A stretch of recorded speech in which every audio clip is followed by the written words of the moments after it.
Hello, hello, and welcome to the second annual CCPS Biz Challenge.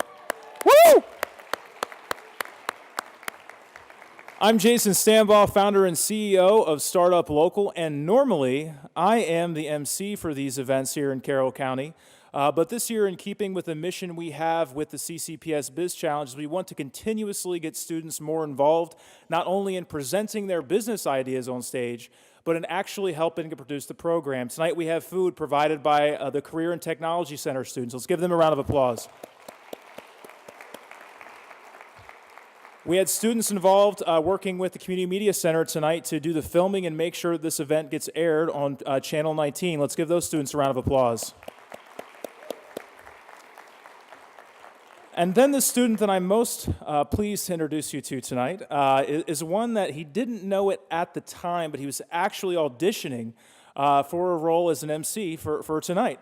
I met this gentleman, who you will meet in just a moment, while he was presenting his business idea at Century High School. I was only wowed with his idea, but I thought to myself, I could not have done that pitch better myself. And so I knew if he wasn't a finalist this year, it's hard luck that he was not a finalist, but it's certainly a great gift and blessing to me that he is here tonight with us to be your MC. So now, please welcome to the stage Mr. Matthew Saxton from Century High School.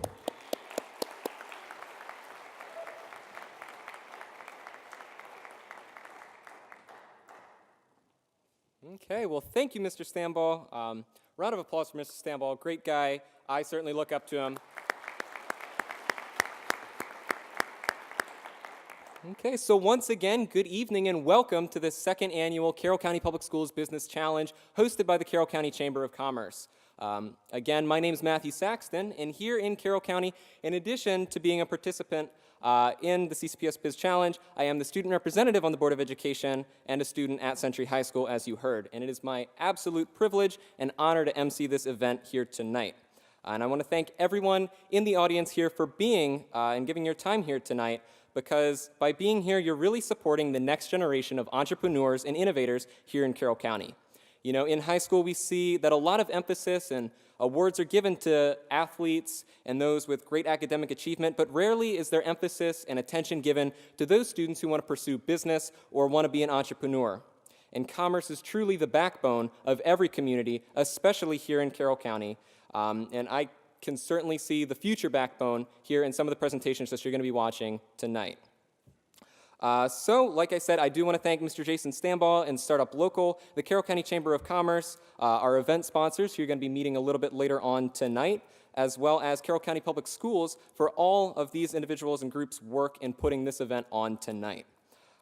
Now, as the saying goes, war does not determine who's right, rather who's left. And that's really seen this year in some of the applications, because it was a very challenging year for the CCPS Biz Challenge. With dozens of applications from every high school in the county, it proved to be a very tough race among some very capable, aspiring entrepreneurs. So any students that are in the audience who participated or applied to the program, could they stand up and can we just recognize them? Including the finalists, if you guys want to stand up.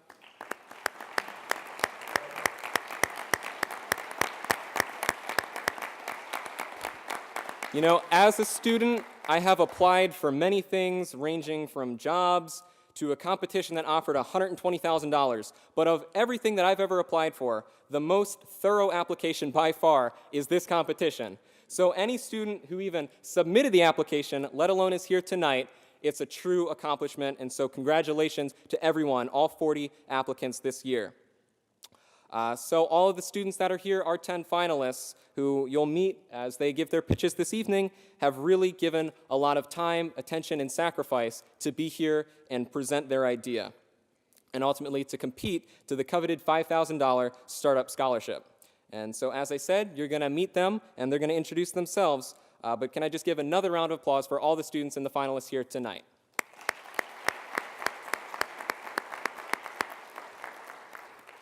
Okay, so moving on, and just trying to stall to make everyone a little more stressed who's going to give a presentation today.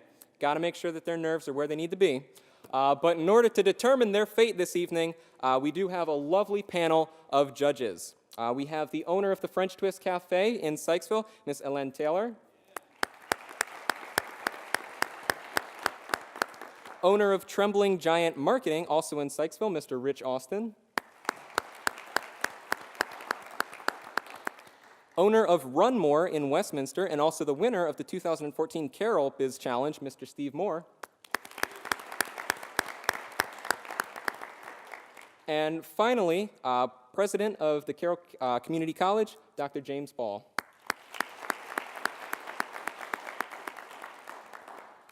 Okay, we're almost there. Bear with me. But just to introduce how things are going to go this evening, we're going to be in a cycle of pitches and question and answer session.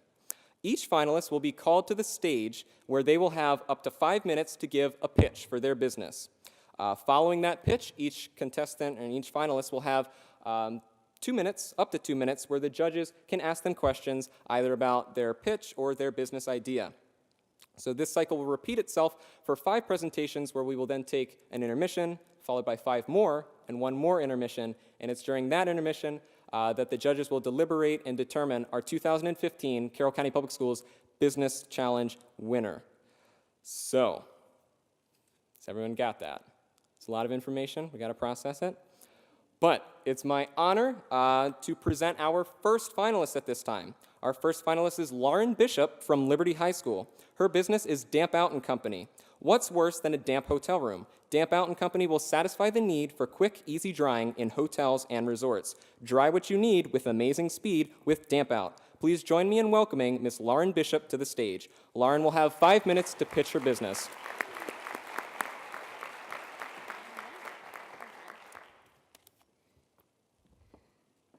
Hi everyone, my name is Lauren Bishop, and I'm here today to talk to you about my business, the Damp Out Drying System. 3 years ago, I was on vacation with my family in Mexico, and as everybody does when they're staying by the water, we would leave our bathing suits out to dry over the balcony. And every morning when we went to get them, they would still be damp. And we would pile into the bathroom and take turns using the hairdryer to try to manually dry our bathing suits. And I thought to myself, there has to be a better way. Hotels provide you with one dryer among an entire floor of residents, and you have to wait in line and pay money, and it's a complete hassle if they even provide one. So I started thinking, what's the one thing that all hotels have in common? And that is a hairdryer. And so every time I stayed at a hotel, I would take pictures and think, what can I do? What can I invent to satisfy this need for easy drying in a hotel room? And I came up with the Damp Out Drying System. And here I have a model so I can show you exactly how it works. Stay here. So the idea is that it would be approximately 15 by 8 inches made of hardened plastic, and it would use the power from a hairdryer to dry your small articles. So here at the top is an opening where the hairdryer would be inserted, and inside is where all the magic would happen. So, as you can see, there are 4 clips for you to clip whatever you're trying to dry, whether it be swim gear or ski or snow gear, because I know as a skier, my gear is always wet when I stay at lodges in the morning as well. And for presentation purposes, this comes apart. And I'm going to come over here so I can show you exactly how it works. It's based upon basic principles of physics. So here's the air, the pathway where the air will travel, and it narrows so that the air will accelerate on the way down. And at the bottom of the system is a deflector, so that the air will be evenly deflected into each of the 4 corners of the system. And then based on the basic principle that hot air rises, there's simple ventilation in the floor of the system, so that as the hot air rises, it will effectively dry your article in 2 to 4 minutes.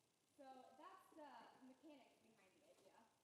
And obviously the target market would be hotels and ski resorts. And we have some by Carroll County, like Ski Liberty, but the idea is that this could go anywhere. If you take Ocean City, for example, there are approximately 137 hotels in Ocean City with an average of 200 rooms per hotel. This is 27,400 rooms in one place alone that the Damp Out could possibly be in. And there are cities like this all across the country. The great thing that's marketable about the Damp Out is not only does it function with clothing and wear from both seasons, but it'll better a customer's stay at a hotel, and it will better the aesthetics of a hotel when people don't have to drape their wet articles over the balcony, because let's be real, this is not a pretty sight. So there are larger chains like the Hilton and the Marriott that would obviously bring the most success to this business, but the idea is to start smaller with independent hotels and small chains like the Super 8. Each device will be sold for $49.99, And they would obviously be sold in bulk orders to hotels, and this price covers the manufacturing cost, a marketing cost, and leaves room for a solid profit. But the idea is I want to bring this all back to Carroll County. I want this product to be manufactured in Carroll County, distributed from Carroll County, and I want all the revenue to come back to Carroll County. If you ask yourself how many national businesses have a headquarter of some sort, whether it be manufacturing or fabricating in Carroll County, the list is endless. There's Lehigh Cement, there's Evapco, there's Joseph A. Banks, there's Penguin Random House. There are so many, and that's what I want to do with Damp Out. By fabricating it here, by distributing it from here, and by having a headquarters here, we can boost our economy, increase our jobs, and increase our industrial tax base. The more opportunity Damp Out has to be successful, the more possible success it can bring back to our county, and that's the ultimate goal here. And just for the sake of mentioning competitors, if you might have seen this before, this is what's called a water extractor, and they can be found at athletic gyms and community swimming pools. So it's really not a competitor for Damp Out because they have completely different target markets. Damp Out is sold specifically to hotels and ski resorts, and the ideas are different. This is basically a smaller version of a dryer, while the purpose behind Damp Out is that it's small, conventional, and it uses technology already provided by the hotel with the hairdryer for additional convenience. So in conclusion, the Damp Out is a new idea that's never been done before. It has expansion possibilities that are limitless, and these limitless possibilities can bring success back to our county. Thank you. Oh, all right.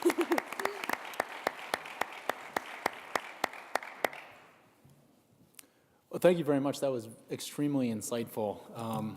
I really liked your idea. It was something that I was actually thrilled with when I got a chance to read about it and all the information you put together for your application, so thank you very much for that presentation. I have to ask, seeing a mock-up now in person, Yes. have you had the chance to test this mock-up? Is it functional? I have not had the chance, but I've studied, I've been in talk with my science teachers and thinking about, how I can most effectively use this product. We've done a lot of safety testing because there was a concern, about the flammability. But in the way that it's designed, that I didn't get to mention, is that there are release points at the top. So here, and here, so that it's not like a hot box. It's not overflowing with heat. And the way it's designed with the deflector that's underneath this, the air is constantly circulating, so it's not extremely hot. Also, the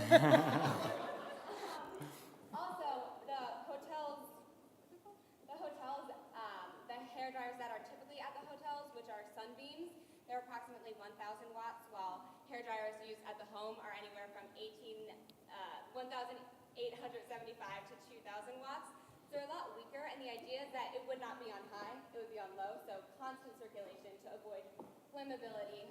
And I've also done some very preliminary testing. I've taken a 2,000 watt hair dryer at home on high and rested it on a bathing suit for 15 minutes, and it did not even get extremely hot. So luckily, I've very heavily looked into the safety of this because you have to protect people from themselves nowadays because, people make mistakes. But yeah, so that's the basic mechanics. I haven't had a chance to actually test it or fabricate it, but hopefully I will in the future. So you said you haven't had the chance to make it, and you said that you would sell it to a hotel for $49.99. Mm-hmm. How did you come up with that price if you don't know how much it costs? Well, predicted based on the materials I would use, the idea is that it would be roughly $25 to manufacture it, and then $15 for marketing, so I could pay employees and market effectively, and then that would leave $9 to $10 for profit. And so that's the number I came up with. That was the thinking behind it. How did you come up with the $25? Have you met with? 2 minutes goes quick. Oh, is that the end? Okay, that's it. Thank you guys so much. Thank you. Thank you. All right. Thanks. If you had asked me what's a way to benefit a local community, I probably would never have said a wet bikini. But now, maybe. Okay, well, our next finalist is a student from Westminster High School. Matthew Bosley is here to pitch his business, Colossal Waffles. Are you a fan of waffles? I know I am. The Colossal Waffle is a food truck that sells, you guessed it, gourmet Colossal Waffles. This greater Baltimore area food truck caters to the needs and taste buds of just about anybody. and because of its mobility, it allows for maximum distribution. So please join me in welcoming Mr. Matthew Bosley to the stage, where he will give his 5-minute pitch.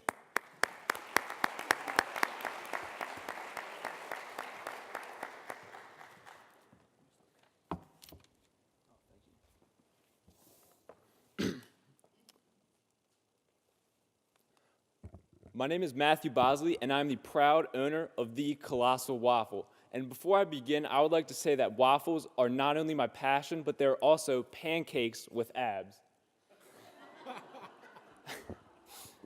So what is the Colossal Waffle? The Colossal Waffle is a gourmet food truck that specializes in crafting the perfect waffle. And here, as you can see, is the prestigious Waffle-mobile. The interior is very spacious. There are multiple sinks, a working refrigerator, along with a working water system. And I aim to refurbish the exterior of the Waffle-mobile in order to make it a more alluring exterior to the consumer. Excuse me. And by traversing the greater Baltimore area, I will be able to seamlessly maneuver to and through densely populated areas in order to reach my customers. Our direct competition includes other food trucks and vendors at events, while our indirect competition includes restaurants such as the Waffle House and IHOP. Some of our strengths include the ability to be able to move and also very low startup costs, while unfortunately our weaknesses include a lack of a tangible headquarters and my lack of culinary experience. But where there is weakness, there is also opportunity, which is why I will hire a qualified chef to cater to events such as concerts and carnivals. Lastly, our threats include fluctuating gas prices along with mechanical failure, but I will have an on-call mechanic 24/7 if my Waffle-mobile ever does break down. And the Colossal Waffle strives to not only be a sustainable business, but a thriving business. Through elements such as financial, environmental, and social elements, we are sure to flourish.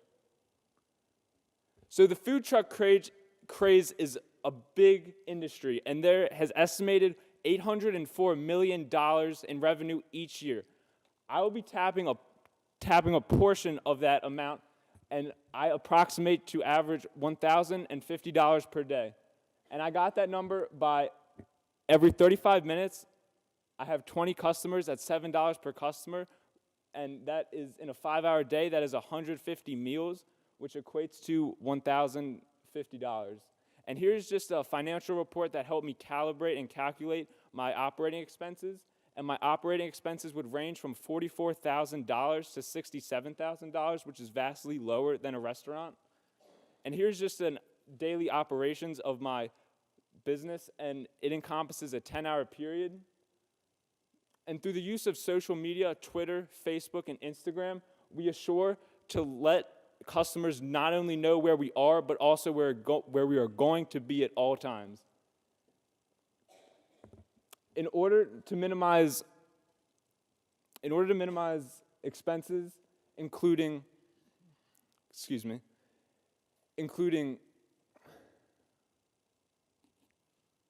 gas, oh God.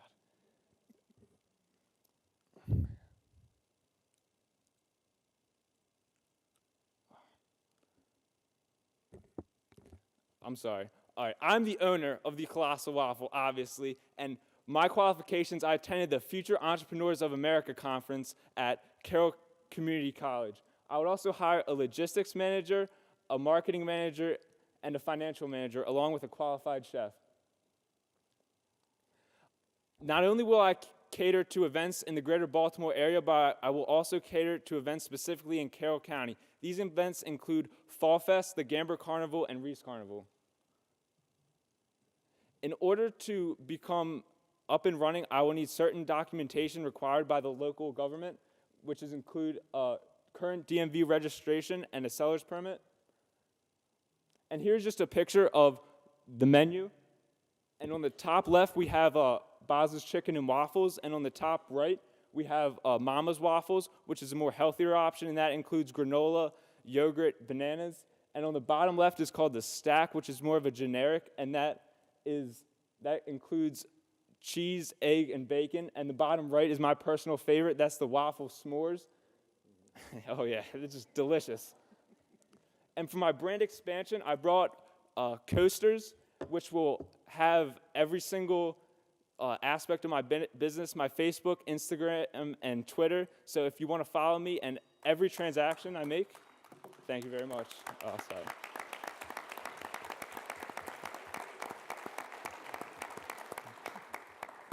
You go by Matt or Matthew? Either way. Okay, Matthew. I love the idea. Thank you. I actually looked at the idea of opening a crepe truck, so, and I didn't do it. So ask yourself why. But anyway, no, I think you can be very successful. You are talking about hiring a lot of people, a chef, a marketing person.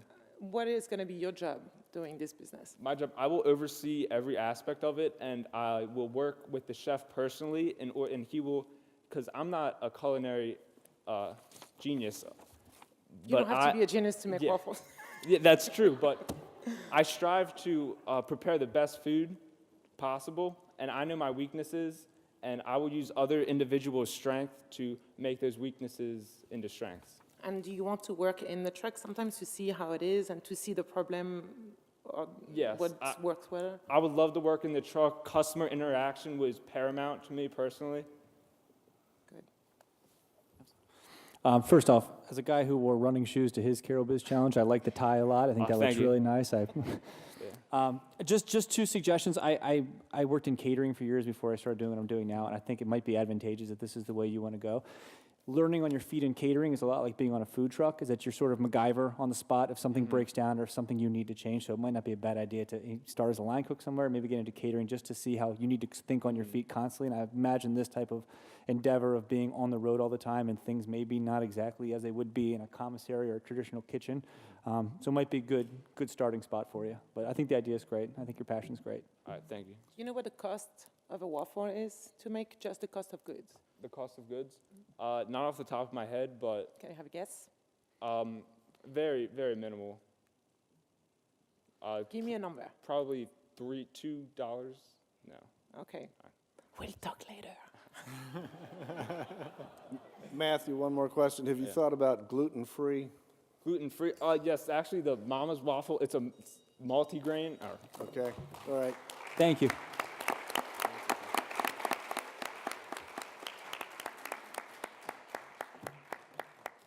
Oh, cool. Thank you.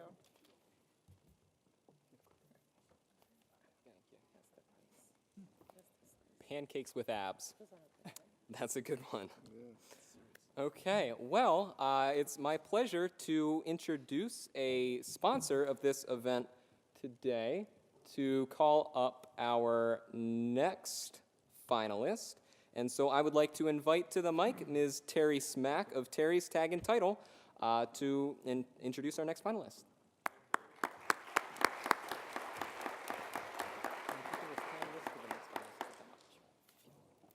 Thank you, guys. Ladies and gentlemen, first of all, I'd like to say a big thank you to all the parents and the grandparents and the brothers and the sisters that have stood behind your young adults to see them through this project.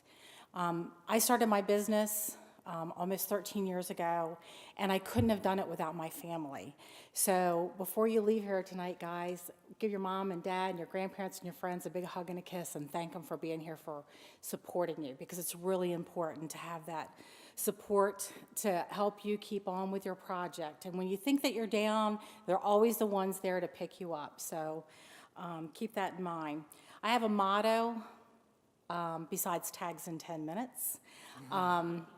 Wish it, dream it, make it happen. And that's what you need to do. You need to wish it, dream it, and make it happen. And you're the only ones that can do that. You have it within yourselves. You've come this far. You can do it.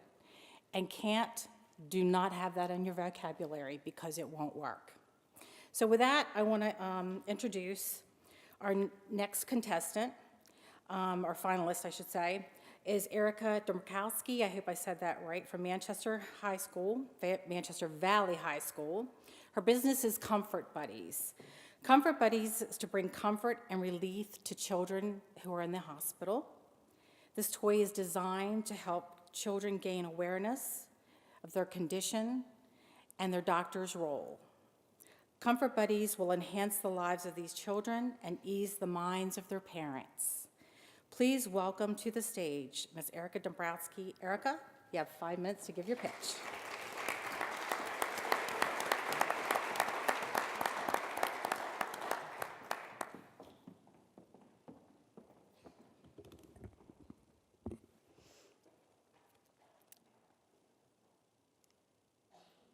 I want to share a story with you, a story about adversity and survival, a story that inspired my business, Comfort Buddies.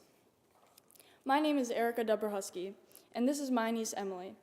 Emily was born with hypoplastic left heart syndrome, a rare condition in which a child is born with only half of their heart. Because of this condition, Emily had many surgeries and endured extensive hospital stays. My dream is to help children find comfort during their stays and medical treatment. Luckily, this story has a happy ending. Emily just reached her 10th birthday last week. She's a very happy, healthy child who has honor roll at her school and enjoys horseback riding and dance. I've asked Emily to help share my product with the judges.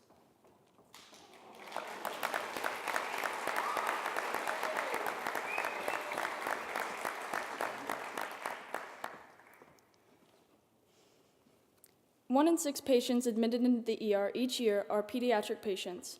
In order to provide comfort for children like Emily, I designed Comfort Buddies. Comfort Buddies are patent-pending plush stuffed animals who share the same condition as the patient and can be catered to each child's preference. The buyer can choose the fabric, animal, and ailment.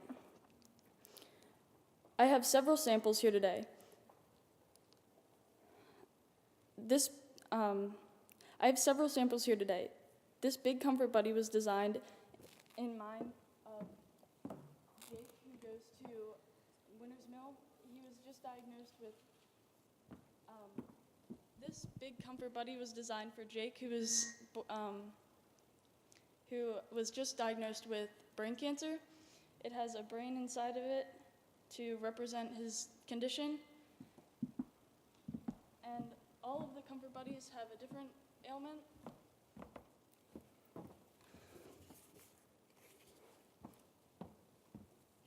Sorry about that. At first it seems like just another plush animal, but as you unvelcro, you'll see the brain. One judge has a giraffe with a pancreas. Diabetes increased in children by 29% since 2009. Another judge has an elephant with a heart. This is to represent Emily's condition. The final judge has a pig with an appendix. Pediatric appendicitis is the most common reason for a child to need emergency surgery. Not only is this product intended to help children, but to help find comfort during their treatment, but also to help ease the parent's mind. It's not only to help ease the parent's mind, but it can also be used as an educational tool. The doctors and medical staff can use this to teach the child of their illness. My product is also made for the children. There is no pieces that could harm the child. This includes no zippers, no buttons. It has Velcro and stitches. Comfort Buddies are also made with hypoallergenic materials and are machine washable. My mission is to create a friend, confidant, and companion for hospitalized children to connect with on an emotional, psychological, and physical level, to help them better cope with their own personal obstacles. How Comfort Buddies got their name. I took a poll asking 50 people which name they liked best, out of MediPets, Feel Better Friends, and Comfort Buddies. Comfort Buddies earned the most votes. My main competition is I Heart Guts, based out of the Washington, D.C. metropolitan area. They specialize in creating organ-shaped toys. I feel as though they are more geared towards adults, though, whereas my product is geared towards children, and it is more versatile because it's an educational tool. Comfort Buddies is a startup business and will be financed through Kickstarter and private investors. Kickstarter is an online funding program, and on this site, I would ask for $5,000. This is enough for materials and equipment needed. As my business grows and expands, I plan to ask private investors to help my business grow. This chart is of the retail price of materials compared to the wholesale price of materials. To make one comfort buddy, it only costs 71 cents. I would sell my product wholesale for $7. That includes overhead and labor costs. My retail price is $14.99. As my business gets started, my primary customer would be to sell wholesale to gift shops. I would also sell secondarily to doctors and charities. But as my business grows, I plan to include a website where I could sell retail.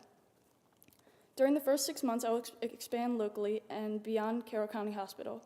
In the first year, I will begin going tri-state. Within 3 years, I plan to grow consistently from state to state, so that by year 7, I will have a nationwide distribution and thriving website. Very good. Erica, let me ask you a few questions here. And first I want to say, I love this idea. Thank you. think it's just amazing. And the empathy which takes you in this direction says a lot about you, first of all. And I think it would say a lot for your potential success, because I think that's what a lot of what drives business a good deal these days is people who have a sense of contribution to others. How would you scale this up? You mentioned kind of moving out in a sort of a regional environment over time, but how would you scale that up over time?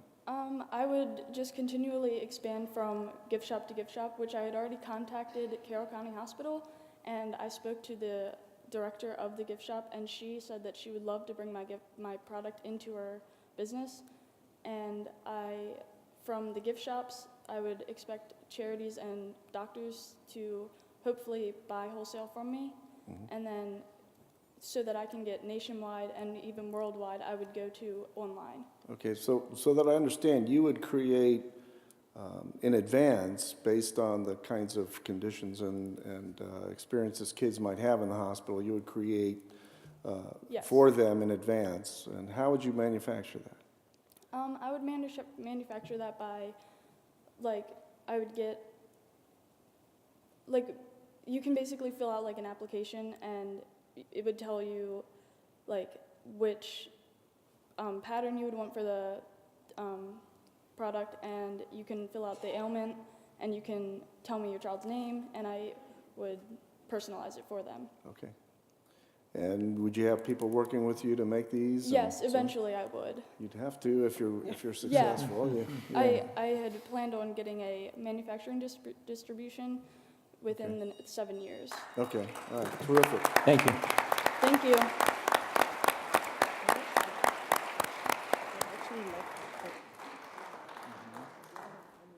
Okay, thank you, Erica. Another round of applause for Erica. So certainly a great product with a great mission. Okay, so our next finalists are no strangers to the CCPS Biz Challenge. Sarah Jacobs and Emma Rogers are returning finalists from Century High School. They are bringing back their business, Spa-taneous. Spa-taneous is a spa and salon on wheels. By bringing high-quality service to the customer, Spa-taneous, wishes to revolutionize the industry and give their customers a spectacular experience. Please welcome Ms. Emma Rogers and Ms. Sarah Jacobs back to the CCPS Biz Challenge stage. They'll have 5 minutes to pitch.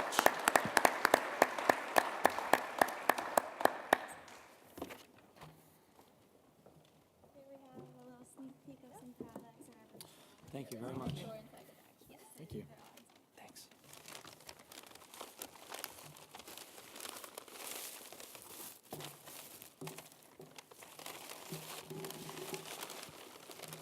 Good evening. Welcome to the Carroll County Biz Challenge. My name is Emma Rogers, and this is my business partner, Sarah Jacobs. And tonight we're presenting Spa-taneous, which is essentially a fully functioning salon and spa that is on the go. And we have updated our business plan from last year, so now that we're operating out of a fully renovated recreational vehicle so that the customer can still have a convenient experience with a more traditional salon and spa style. Our competitive advantage is that being mobile, we offer flexibility, convenience, and comfort to our customers. Our customers can choose any choice of venue and we will be there. For example, personal venues where we go to their houses, or wedding or party venues where we can go out of Carroll County. However, we are based in Carroll County. Our competitors are stationary, so they don't offer this flexibility and convenience. With our updated business plan, we have also updated our target market to focus more on larger groups rather than personal appointments. And this would range from party packages for young girls for birthday parties or bachelorette parties or parties for older women. And then also we would like to have weddings as part of it because we think that's very prevalent. And we also would keep our personal appointments as they request. And one really important part to us is to reach out to our county and reach out to the community by going to assisted living homes and hospitals where the patients aren't as easily mobilized and can't get these services on a regular basis. Here are a list of our spontaneous services. This includes standard spa and salon services. Here's a little bit more information about our party packages because we project that this will be the bulk of our earnings with our new business model.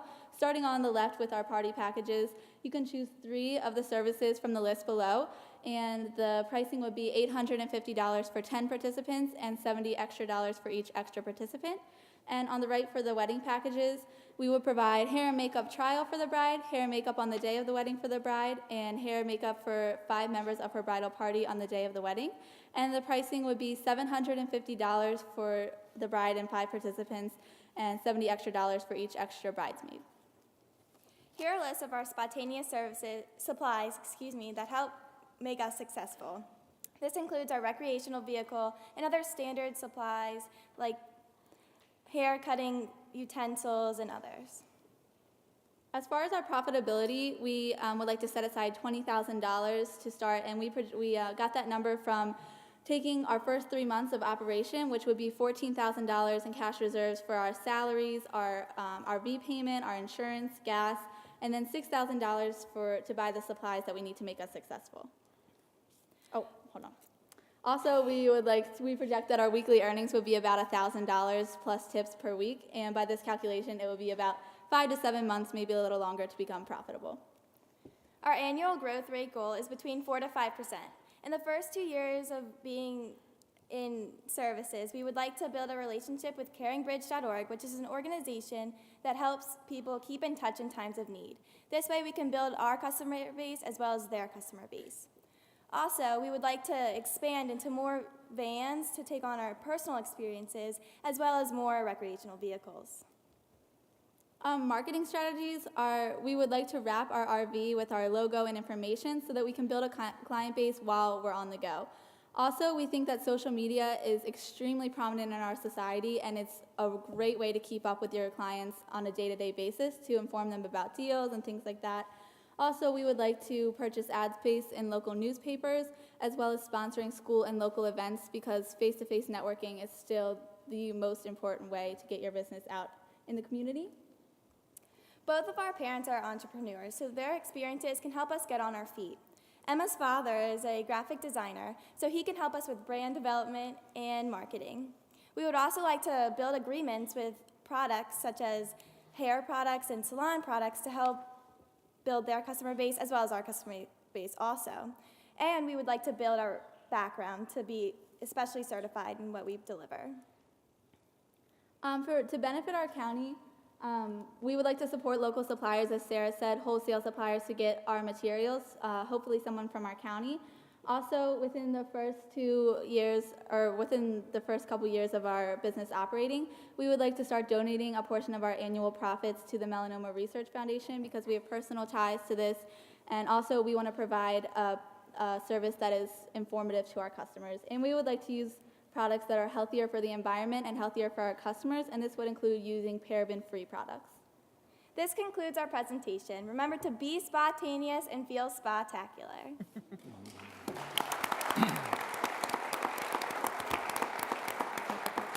Go back. Thank you, Emma and Sarah. So what renovations would need to be done on an RV to sort of get it up and running for an operation like this? I'm sorry, there's ventilation things and some other codes that need to be put in place to make sure that it's safe and functional at the same time. Well, we would put massage chairs in there, so as pedicures go, they typically get massage chairs, and then we will have mobile foot baths that we can easily place in and get out and clean, because that's very important to us, our cleanliness. Also, we found a recreational vehicle that has room so we can put a massage table in, as well as different nail, like painting nail stations. As far as doing like massages and things like that, usually in a recreational vehicle, there's typically a bedroom towards the back, so that would be like a personal, quiet place to do things like that. And then out in the front, as Sarah said, like massage chairs where a normal like table or couch would be for manicures and pedicures. Now, I've noticed that a lot of spas and salons have very dedicated followings within their community, and they build a real bond there. Now, if you guys are on the go, how do you propose sort of bridging that gap and making yourselves both personal, like someone would want to work with you before their wedding, as opposed to going to the spa that they've gone to that's in their town? I think that the way we plan to market, doing a lot of face-to-face networking within our community at schools and local events, and also using the social media, but also in the newspaper ads, we would provide coupons for first-time customers to gather a following, and also for referrals. So if we get a small client base, at least of some people that are dedicated to following us, and then refer people, have them be rewarded for that to build our client base. And we would also start out with like going to a business conference or something, like booking us for that, because we are mobile, so we are willing to go to you, and then like recruit people there and gain a customer base. How big of a group can you accommodate? I'm sorry. How many people can you service at In the our same time? service, if we would start out just the two of us. we would And then, but serve how five. many customers can you have at the same time? Like if you do a group, Probably 10 to 15. Yeah. 10 to 15? Yes. Thank you. Thank you, guys. Thank you. Okay, excellent job, spontaneous. So our next finalist is going to be introduced by a good friend of the CCPS Biz Challenge, as well as the Chamber of Commerce, and generous sponsor of tonight's event, CEO of Gibble Enterprise Holdings, Mr. Michael Gibble.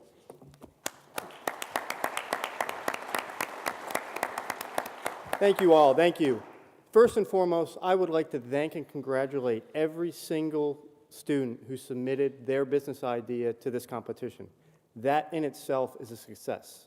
The call went out to each and every high school student in this county, and there were a select few who actually submitted. And that is ultimately the first step in creating a successful business. So congratulations to you all, and including the finalists. As for our company, Gibble Enterprises Holdings is a venture capital and holdings company. Essentially, we invest in, create, buy, and sell businesses. I'm not going to bore you with all of our subsidiaries, although we are completely diversified. We have a complete package of information right outside the doors. If you are interested, please feel free to contact us. All the information is out there. Now moving on, our next finalist is Kedrick Hart from Westminster High School, and representing the Carroll County Career and Technology Center with his business, K-Tech. K-Tech builds technology to enhance and assist lives. Using the same sense of creativity that has driven technological evolution, K-Tech strives to make products to change the world and bring people together. Put your hands together for Kedrick Hart.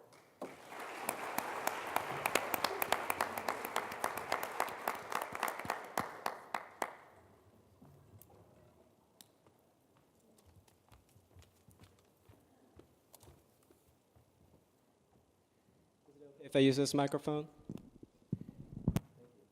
Oops, Oh, maybe not. Maybe not. it's kind of wrapped around the pole there. Thank you. So, my name is Kedrick Hart, and I am the proud owner of K-Tech. K-Tech is a technology manufacturing company focused on creating devices that's going to enhance the safety of our consumer, specifically women in their preteens to mid-age life who spend their time in different activities by themselves, such as going for a jog. Now, the reason why we focus on safety is because in our modern day and age, there are many distractions, such as our cell phones, our listening to our earbuds on while jogging. And I see this all the time with my little sister. I'm trying to get her attention during family vacations, but she has her Dre beats on, so I gotta keep kicking the back of her chair. But seriously here, there are many bad situations that can happen. In Maryland, where there are many wooded areas, these situations can get pretty sketchy. Just imagine you jogging by yourself and you have your earbuds on. You can easily miss something. My solution, the Vantage Top. Right here is the first model, right here is the second prototype, and here is the final prototype. Now, what there is a sensor in the back that sends out a sound wave. This sound wave bounces off the object behind you, and then a shake motor in the front shakes at a certain rate depending on how far or how close that object is. Now, you're probably wondering how this will benefit Carroll County. It's going to create new jobs in the technology manufacturing industry. Maryland was ranked 9th as the most innovative state in America, and that was by Bloomberg Business in 2013. In 2014, we were ranked as 7th by CNBC.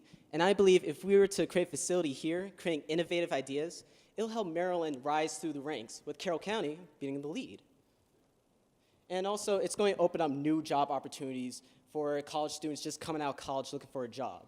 Now, we're going to have competitors. We have General Dynamics, which is a military company, and they specialize in, military devices. But the thing is, we believe that we should be able to protect people without having to hurt other people.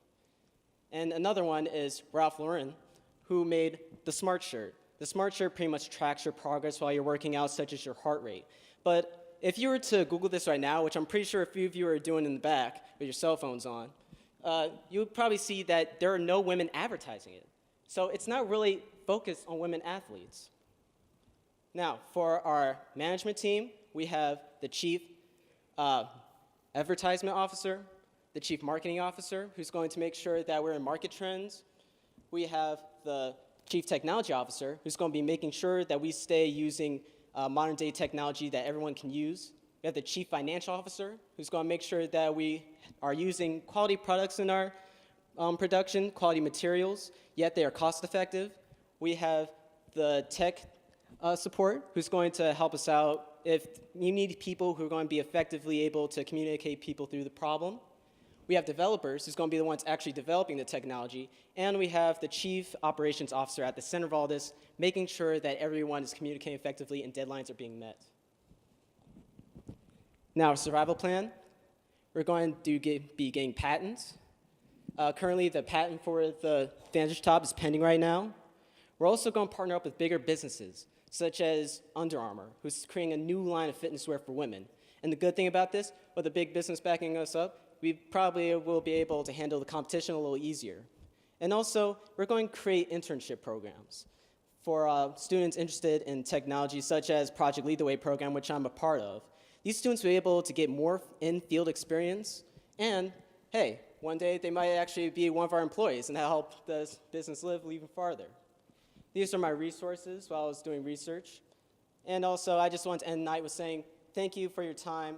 Technology is always going to change to better or worse humankind, and I believe K-Tech is going to be that leading force in the future that's going to be creating technology that's going to benefit people for good. I'm Kedrick Hart. I'm ready for any questions you may have.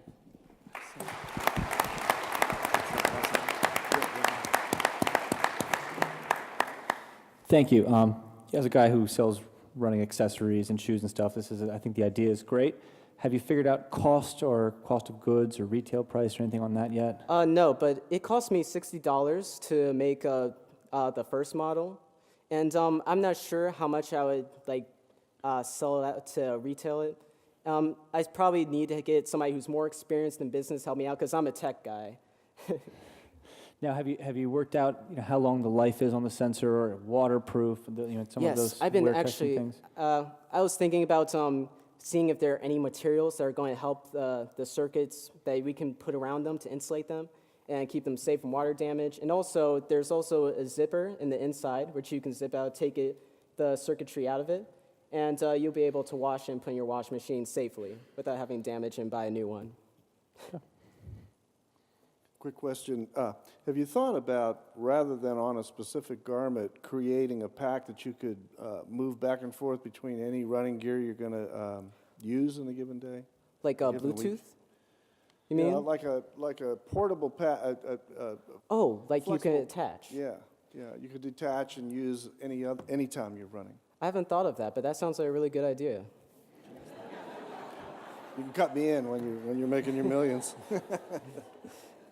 what is the goal of this? Is it protection for a woman that wants to run alone and Yes, if you like try it on, it's very nice. If you're a jog by yourself, and if there's somebody behind you, you have that warning, and you can actually look back, and that gives you time to actually fight or flight, or call for help or something like that. can you run in New York City with that and not be buzzed every I'm 5 sorry. minutes? I'm sorry. Can say you that? run in a big urban area where, there is a lot of people around you and then not being... What's How- the how would radius of that- the how would sensor? this How react? close until Oh, it's the alert? range? The He's range my is about translator, thank 13 feet away. The range is 13 feet. Okay. Okay. Thank you very you. much.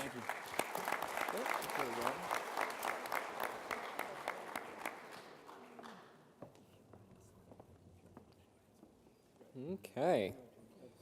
Well, a round of applause for our first 5 finalists.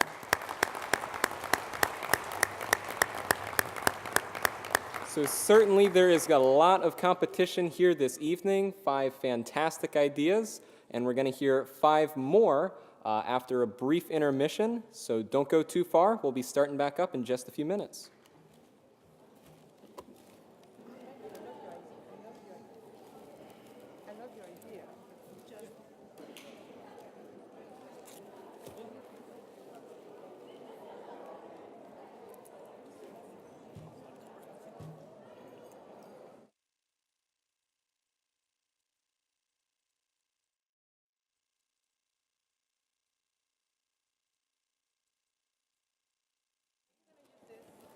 All right, how is everybody?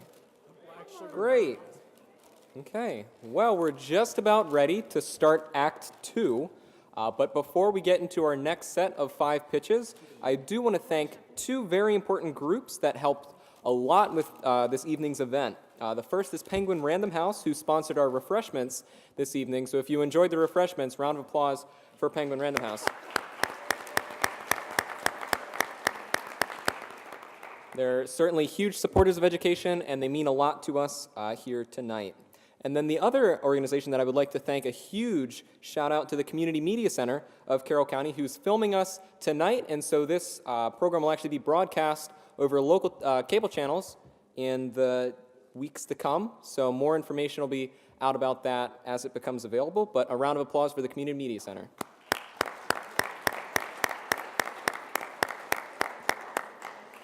Okay, but without further ado, we're going to get into some more pitches.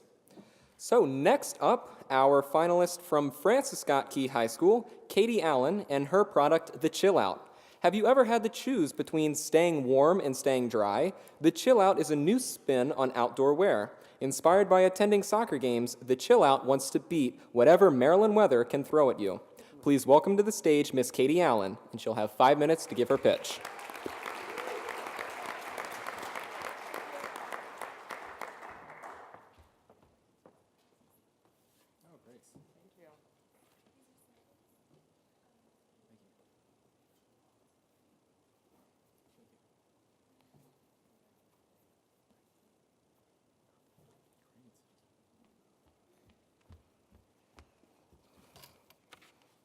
Okay. All right. Now, stop.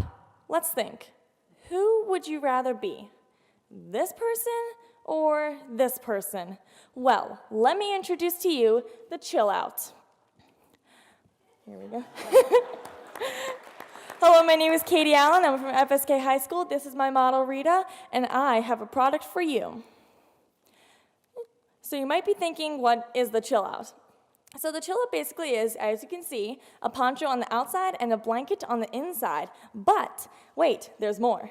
You can unsnap the interior and you can make it either a poncho or a blanket or both. There's also pockets on the inside from where you can keep your hands. There's also pockets for your accessories, your phones, keys, wallets, whatever you happen to carry with you along your way. And on the bottom, there is a gap from the bottom of the poncho and to the bottom of the blanket, so that when you go to sit down, you won't get your blanket all soaked. So I came up with this idea several years ago when I was playing soccer. You see, soccer season starts in August, And the rains are usually pretty warm, so you wear your poncho. The problem with that, though, is that they stick to your skin and very uncomfortable. But soccer season then ends in November, where the rains are pretty cold, and as you saw before, you have the big mess of the blankets, the raincoats, ponchos, umbrellas, all that. But the chill out fixes all of these problems. So the chill out's very unique from any other product out there. So it has snaps for easy removal, something that nothing else has a removable liner, and it has pockets on the inside, and there's also no other product that does this. This is a model of the chill out that you see in front of you. My competitors are StormTech and Frog Togs. This is a list of what they specialize in and what their ponchos and their raincoats cost. There is nothing that successfully combines a poncho and a blanket. There are lined ponchos out there, but the problem with those is they don't have a removable liner, and also the ones that do have liners usually cost over $150, and I would never pay anything like that. So for some target audience, there is children, teens, adults, vacationers, travelers, basically anyone who happens to get caught in the rain from time to time, which I think is pretty much all of you, unless you're some special exception or something. So there's 3 sizes: the child, youth, and the adult. These are the prices that I have for the sizes child, youth, and adult. I'm going to make a profit of about $13 for every adult chill out sold. So according to that, I'm going to need to sell about 7 chill outs in order to start making a profit. These are the costs of my materials, which is about $12, and I've made a total investment of about $82. For some skills that I took sewing classes, and I also have a lot of people that are really interested in buying the chill out. In fact, the other day, I got an inquiry from someone at Change, which is a school for those who have mental and physical disabilities, and the woman who gave me this, she said that she loved the chill out because it really does help those who are in wheelchairs and who can't get their arms in sleeves. It's not going. Oh, there we go. So for some marketing strategy, I'm going to start at the website and social media, get a feel for the marketing process and see how well it's selling. After that, I want to get involved in this place called Sammy Girl Crafts in the Westminster Town Mall. Basically, they're just a really big space that has little booths inside of it, so that has like little small businesses in there, so that those businesses can actually get a kickstart on what they really need instead of directly going to some really big retail store. So to broaden the audience, there's tons that you can do. There's different sizes, different colors, patterns, logos, your school logo for my competitors over there. There's also all sorts of stuff you can do. And what's really great is the liners are interchangeable. So you can buy one liner and you can switch it out with your poncho. So you can basically, in a way, customize it as your own. You can have logos on the front and the back. So I'm going to ask you guys to do one last thing, please. Just chill out. Thank you.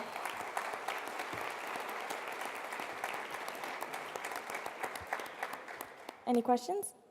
Yes, thank you very much for that presentation. I love the idea. And when I read about it before, I had to go online and do some search for some ponchos with liners. And you're right, they can be very, very pricey. Very expensive. So one of the questions that started to lead me to was, is anything on your poncho patentable?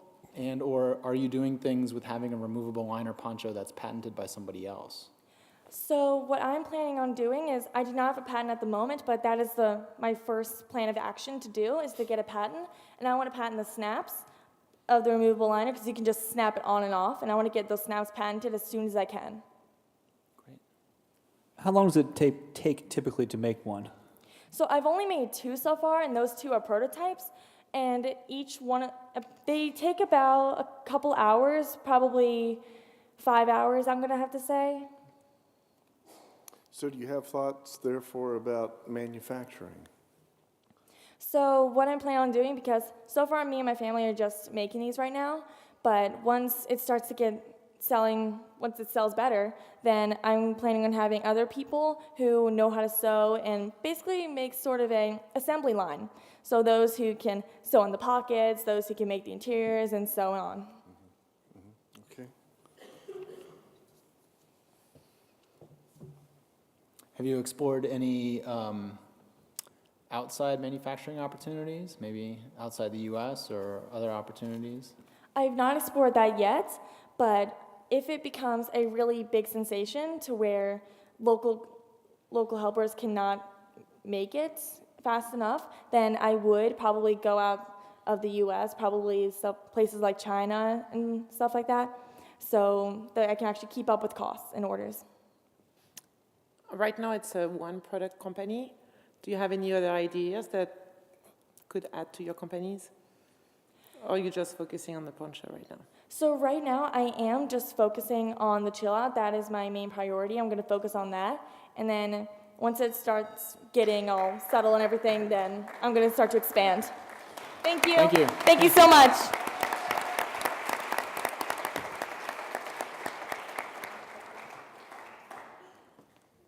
Okay, another round of applause for Katie Allen with the Chill Out.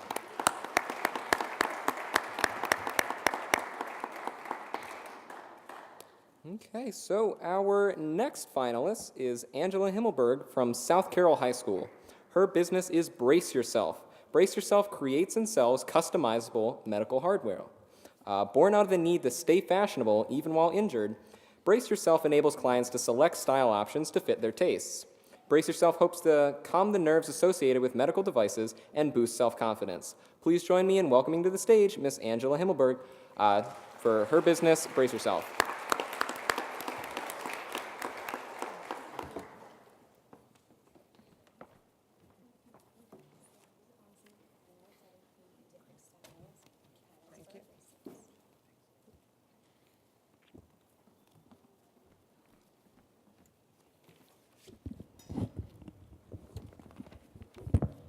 Sorry, I'm kind of short.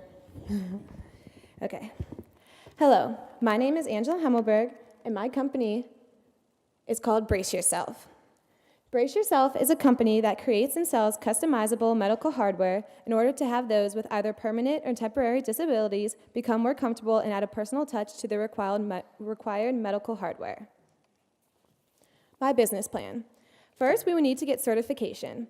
SGS is an international organization that provides medical hardware device testing, certification, as well as audit and training services.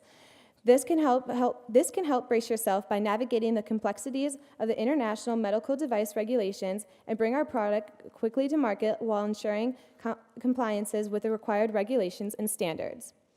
Secondly, we would start to launch our test products. Our test products would include 3 products, such as the customizable pre- and post-operation leg brace, personally designed crutches, and tailored sports braces. Our target market would include those customers who have injuries or disabilities to the lower portions of their bodies. One of our larger sub-markets would be the pediatric units. Brace Yourself would provide a more appealing visual for the child and help in allowing them to accept the fact that they need to wear this required medical hardware. For manufacturing and distribution, my company would sell our products to doctors and hospitals who would then provide them to the patients with the correct model specific to their needs. Brace Yourself would have a catalog that the doctors would then provide to the patients, as I have provided the judges with a few samples, and from there the patients would then select their customized styled options for the piece of the medical hardware that they need. Basic options would be ready and available that day in the office, but the truly customized options would take about 2 to 3 business days to be shipped to either the patient's residential housing or the doctor's office. To make the customized styled options, we would have a blank white powder-coated medical hardware piece. Once we got a request in, we would then take the blank brace and put it under a pad screen printer. From there, the image or effect would then be applied to the brace, fulfilling the customer's order.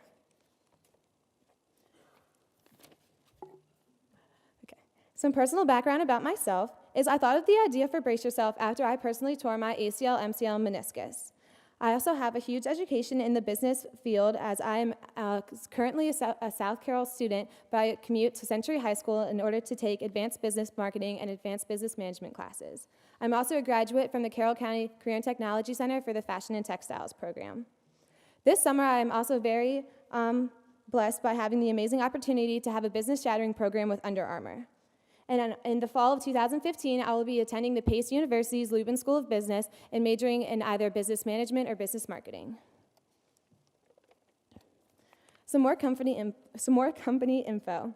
Brace Yourself is a medical company that provides the medical hardware pieces that would benefit our brand's target market by providing the necessary equipment to aid their disability and providing a more comfortable, confident building visual for the patient. We would provide a very unique customer experience by allowing the patient to customize their own brace styles. The patient can then have a more enjoyable experience despite the injury or disability. To become profitable, I plan to hire a great staff that believes in the product and company as much as I do. We also plan to review feedback from the customers to ensure that our products that we are selling are the best quality out there and have the most updated styles. For the cost of our product, Brace Yourself's braces would be covered by most insurance plans. Plans for expansion.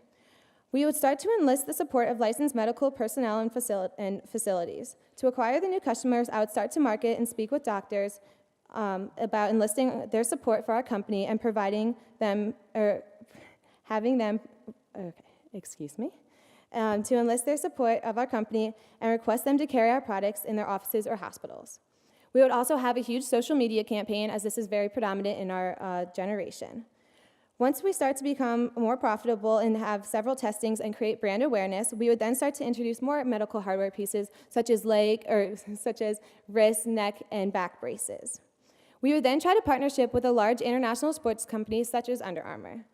Brace Yourself also lends itself to huge opportunities for licensing agreements with companies such as Disney, Nickelodeon, Mattel.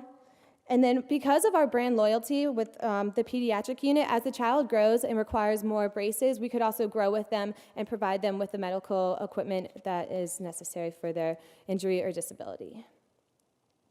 For competition, as you can see here on the left, the competition includes DJ Global, Bragg, and Cast Covers. They provide a very limited selection of customizable styled options. But Brace Yourself, as you can see on the right, and this is only a very few of the options that we could have, there's plenty of different styles and patterns. There's an endless amount.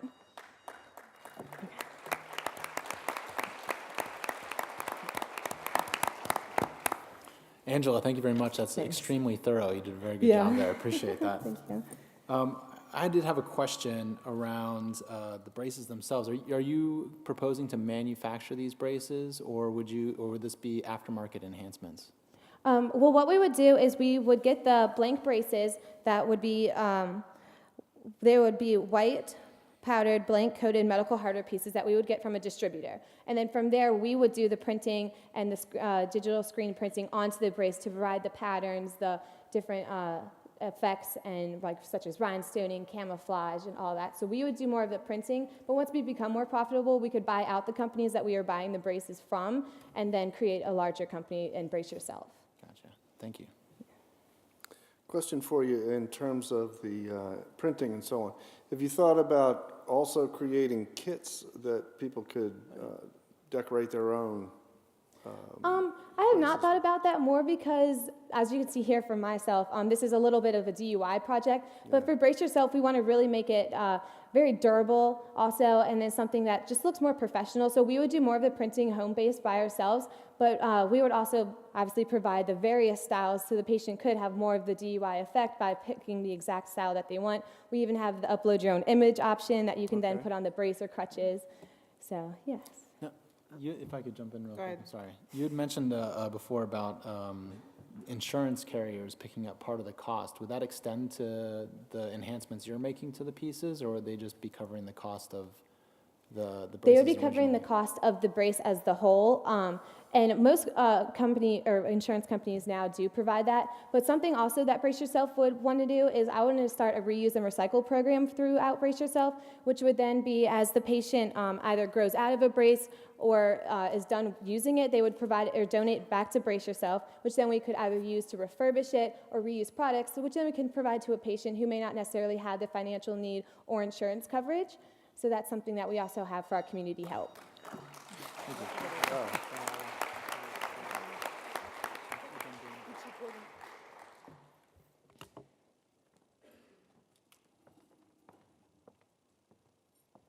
Thank you, Angela. So, to introduce our next finalist, we have another very generous sponsor for tonight's event. I'd like to welcome to the stage local State Farm agent, Ms. Marcia Duffy.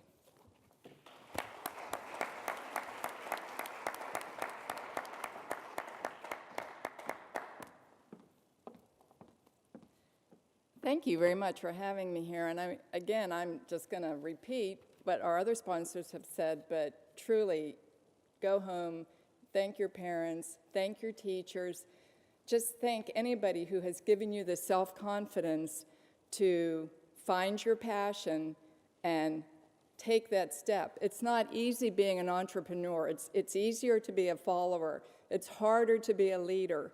But find your passion, and I think you guys have been exhibiting that remarkably well tonight, and plant a seed, and every journey starts with that first step. And I think what we're watching tonight is a lot of journeys that are going to go pretty far here. So I've been impressed incredibly with all of you.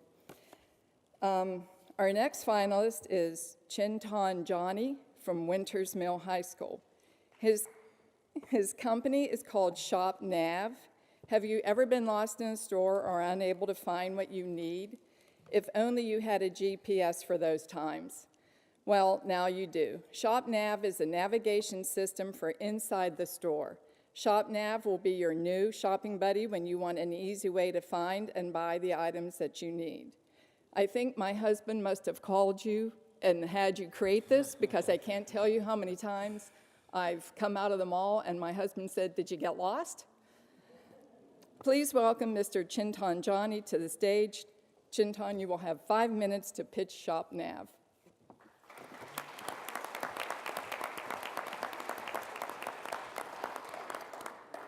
Good evening, guys. So before we get started, let me give you a little background about myself. I'm a pretty geeky guy, if you may. So 2 years ago, I was in Walmart, and my uncle told me to grab a pack of chips because we were on a long journey. And I walked in there, and I don't know how the time passed, but when I got out, I had spent 25 minutes finding a bag of chips. Don't even lie. Raise your hand if you've been lost in a shop. Yeah, see, like more than 90% of people who have done that. Anyways, so I did some research, being the curious guy. Basically, we spend about 42 minutes on average shopping. That's crazy. Just think about it, 42 minutes that you could have used on something else.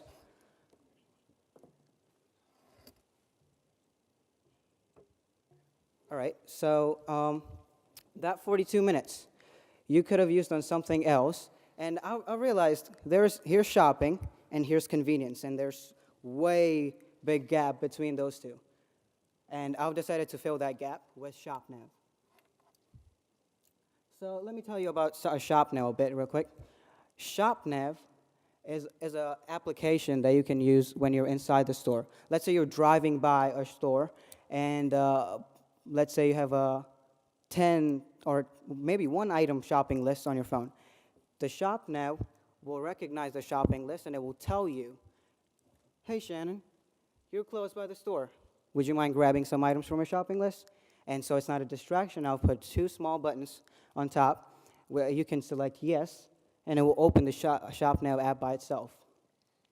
It will pick one from your shopping list, and it will tell you, "Hey, Shannon, your Nutella's in aisle 3, and then when you're done with that, go left onto aisle 8. It will say next stop bread." When you're done with your shopping, you could either go to the regular checkout, which may take you probably more 10 minutes, or you could just pay through the app and be done in 5 seconds. The main reason why I created this was to decrease time, and I plan to decrease the time that is at 42 minutes right now down to maybe 15 to 20 minutes. It uses a special technology called beacons. They're Bluetooth devices that will connect to the aisles, and they will talk to each other. And it will tell you exact location of your item.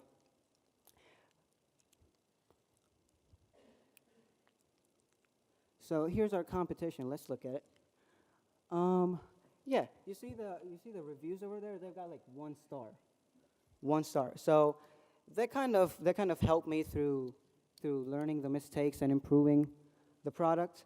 Now this guy, he's been inactive for 2 years because of those bad reviews. Discouraged the guy. Let's look at the market analysis.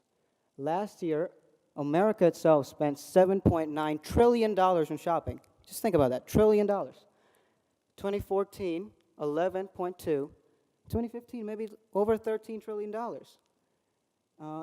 The cost of buying the beacons, it would be $2 per beacon. You don't have to worry about that. Just don't. Let me take care of that.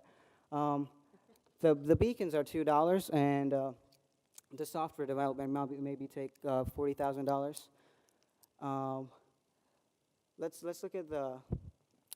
Let's look at the brighter side of this case. Profitability.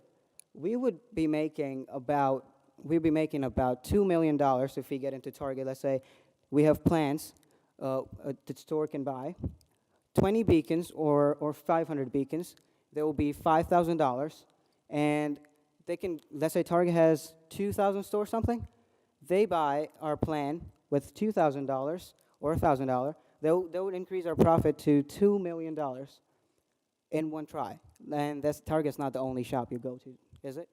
Anyone? Only Target fans? Yeah, no one likes Target apparently. So that's basically it. ShopNav. Get it on the App Store when it's available.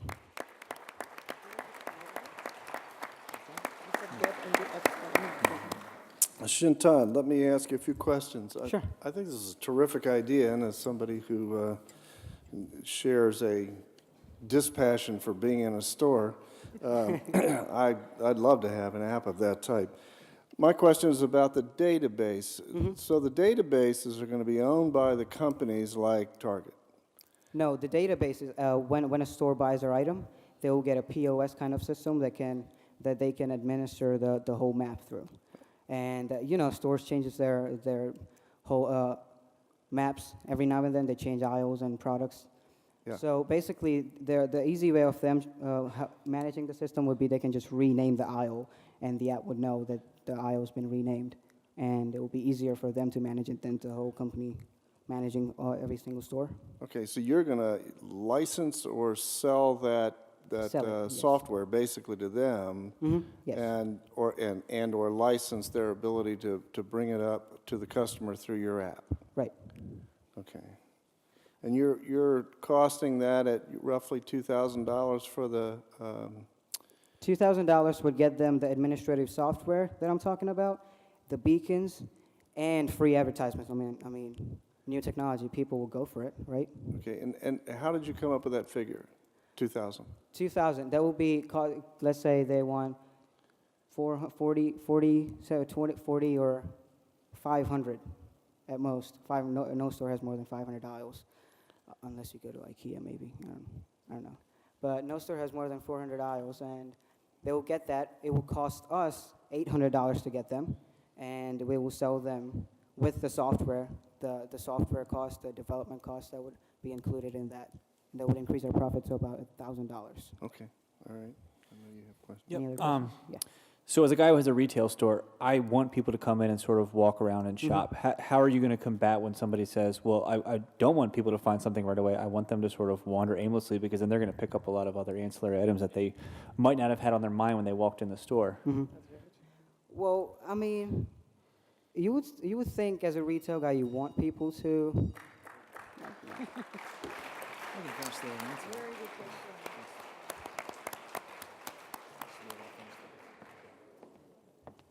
Okay, thank you, Shintan.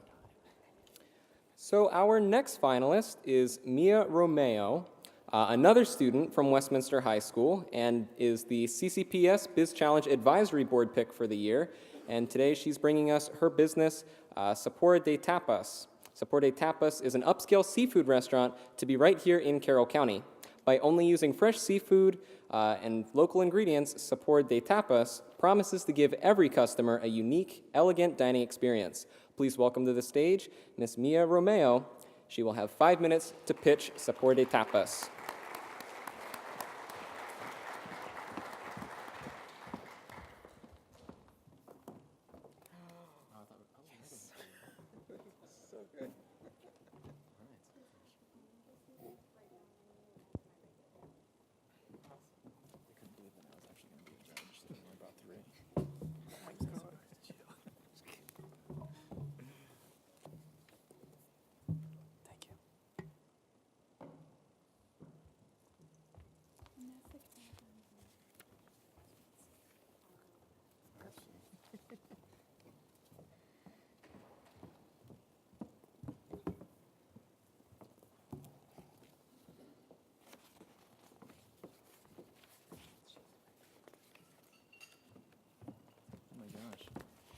We're getting full-time service here.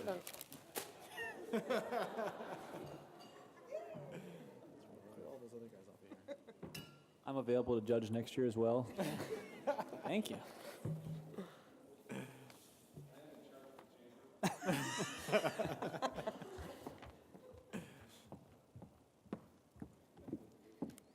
smells really good.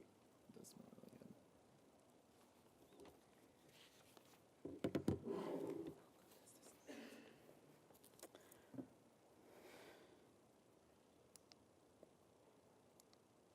Hi, everyone.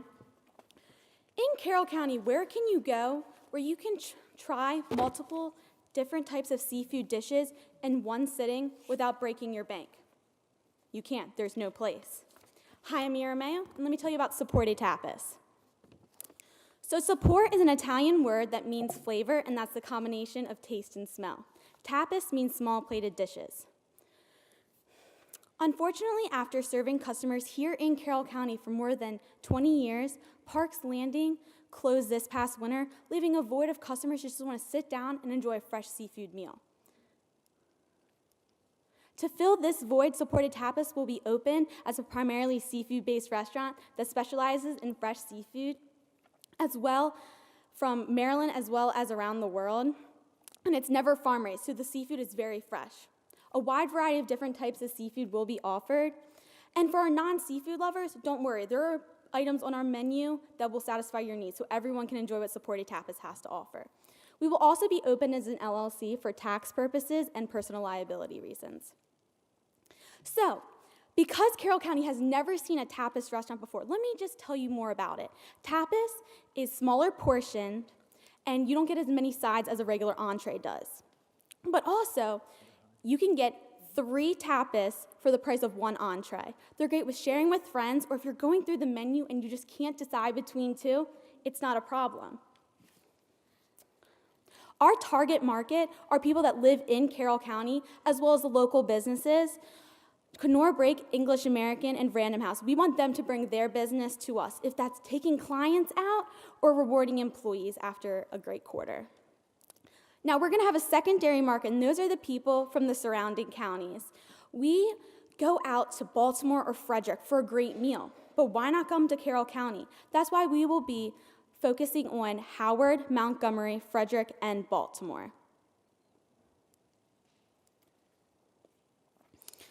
Because there is no tapas restaurant, nor is there a seafood-based restaurant here in Carroll County, there's no direct competition. But we do have some indirect competition where restaurants have seafood on their menu, but they're not primarily seafood-based, and that would be Paradiso, Raphael's, and Johanns's, just to name a few. And our national competitors would be Red Lobster, Bonefish Grill, and McCormick & Schmidt. To ensure that Sapor de Tapas is profitable, we will not let the cost of goods exceed 35% per dish, because when you start going over that, you're not really making a profit. We're also going to have daily specials that keep on changing on a daily basis to keep up with the evolving market and with the demands of the customer wants.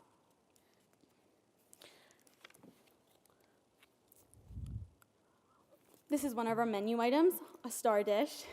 It's the crab cake.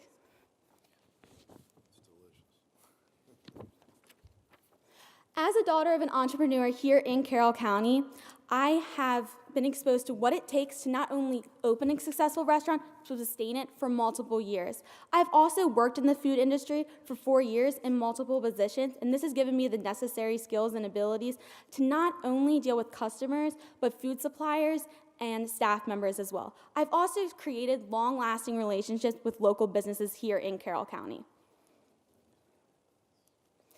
And this would be our management structure at Supported Tapas.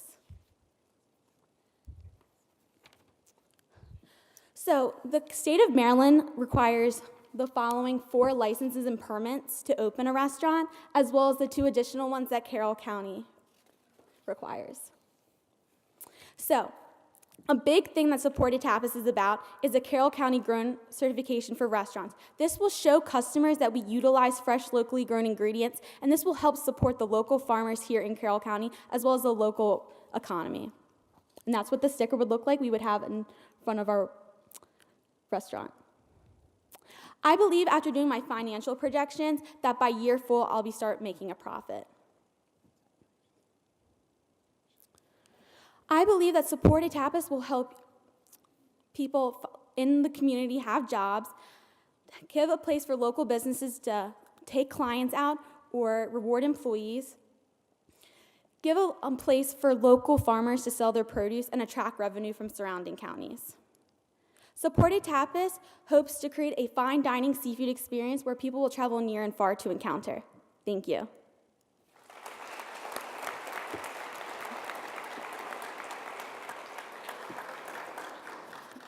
Thank you. I was very excited when I read about your idea.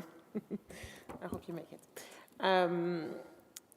I was wondering, 35% is a cost of good, if you can make that happen.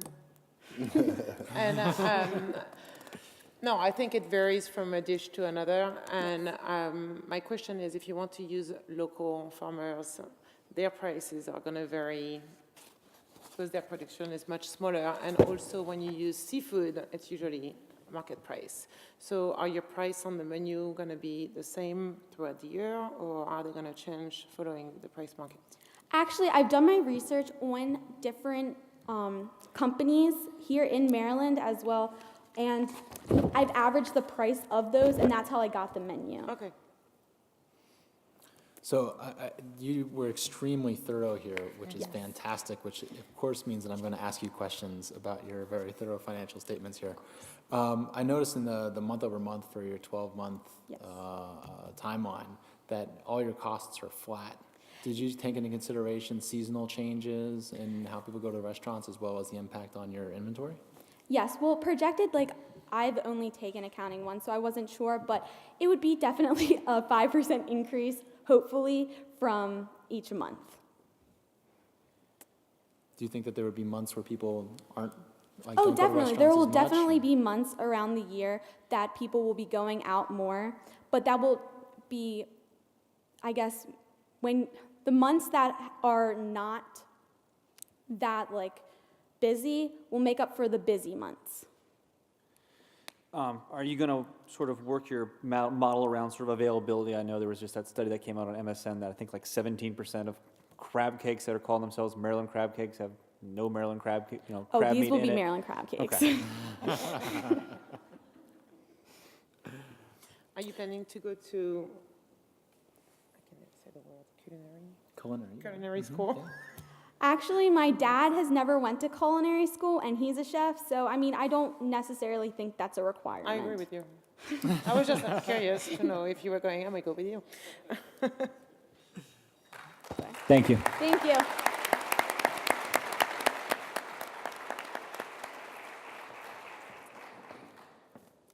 Okay, well, I think I speak for all of us when I say, where's ours?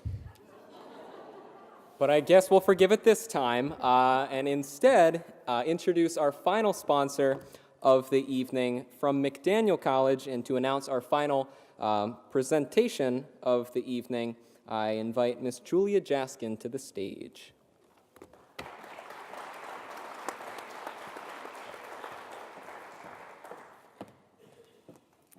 Well, Well, I'm very excited to be up here announcing the final candidates for this. I have just been blown away from about the quality of the student presentations and just the amazing amount of energy and excitement and intelligence that have gone into these presentations. So this has been fabulous. Particularly, it's exciting for me because McDaniel has launched a new initiative just a few weeks old called Encompass. And it's really designed to support at the college level the kinds of budding entrepreneurial and innovative ideas that you've heard about tonight. So, so we've got brochures out in the back if you're interested in finding out more about that. Without further ado, our final pitch this evening comes from Colin Gray and Bryce Hardesty of North Carroll High School. And they're going to be talking with us about their online store, Goblin Skate. Goblin Skate wants to raise the bar for skateboarding products and apparel. By manufacturing in-house and producing only top quality products, this up-and-coming online store wants to become the next big name in the skateboarding world. Please welcome Mr. Colin Gray and Mr. Bryce Hardesty to the stage.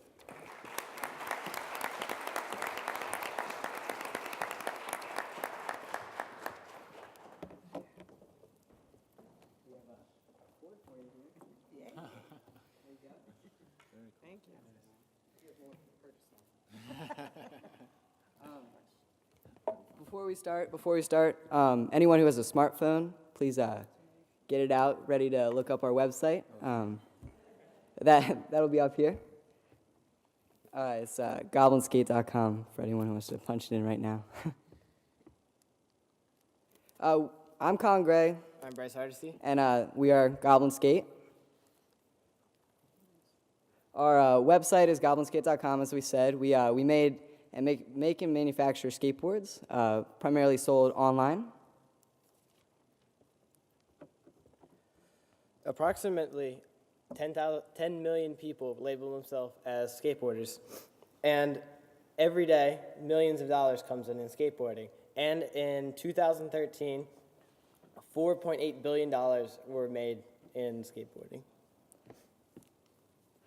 Who we are? Our company's goal is to set a new bar in style. Through economic skateboarding apparel, we sell 7 Plaid Canadian maple skateboards that are manufactured out in Las Vegas. We also silkscreen our own t-shirts, as you see many wearing in the audience, as well as us. We've been working to achieve our goal since 2012. We've been actively working on this project. We've been striving to work on our fan base and just really develop the company.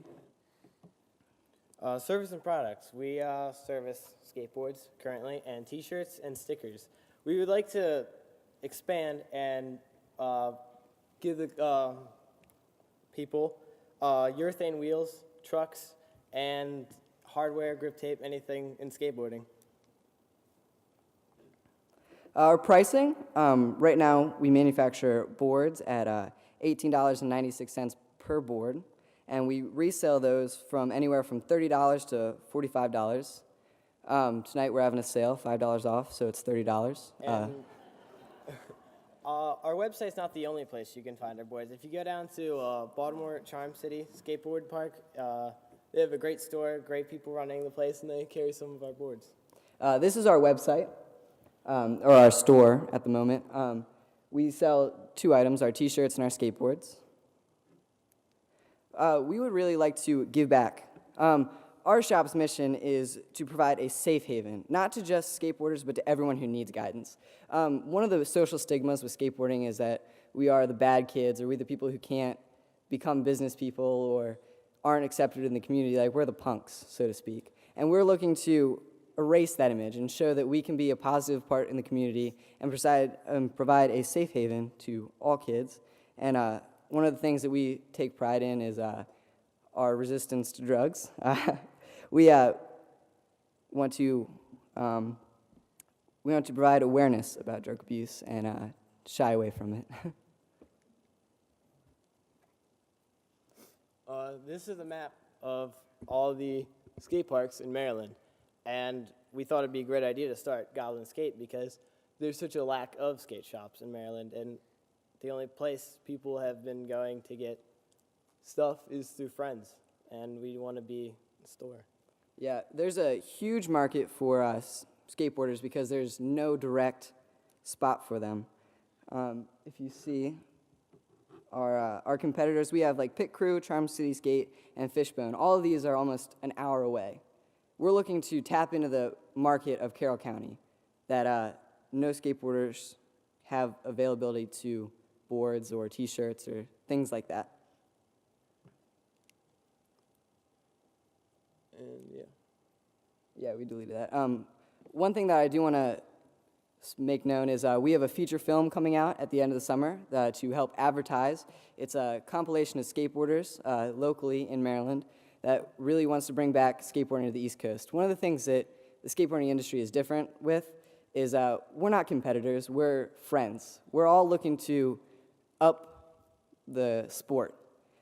Skateboarding is kind of like a tight-knit group, and we're all close. Everyone's family, and that's what we really want to push. So, thank you. Thank you.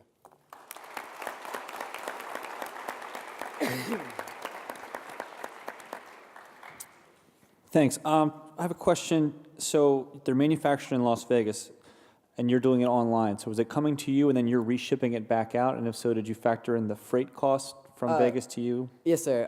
That's in the price that we pay, the $18.95, because I think we buy the boards for somewhere around $15 a board, or $14.25, sorry. And shipping really is a factor. And the company that we use doesn't drop ship, which we're looking into other companies that will allow us to ship directly to the consumer. Okay.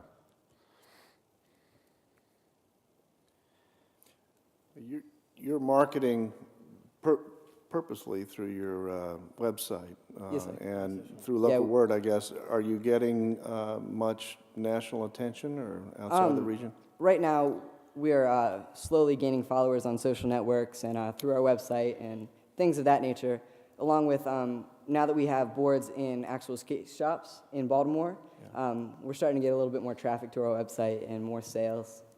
So you guys definitely have a very distinct look, and I love it. I think it's really great. But clearly that's a huge differentiating factor in you and the rest of the market. So do you guys have plans or thoughts on expanding that, building on it, and giving yourselves a real distinct? Well, one of the things is we do all of our own artwork.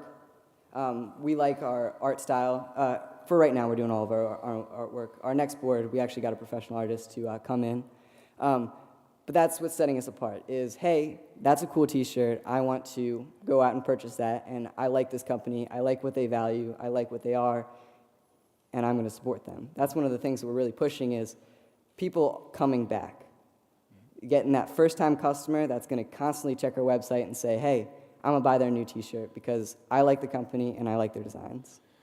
Are you doing anything on like YouTube, little skate videos? I know like someone like Rob Dyrdek from like little Dayton, Ohio and stuff, sort of just making little videos and that got it out. Are you sort of making your own little skate videos? All of our social network is Goblin Skate, so. Great, thank you.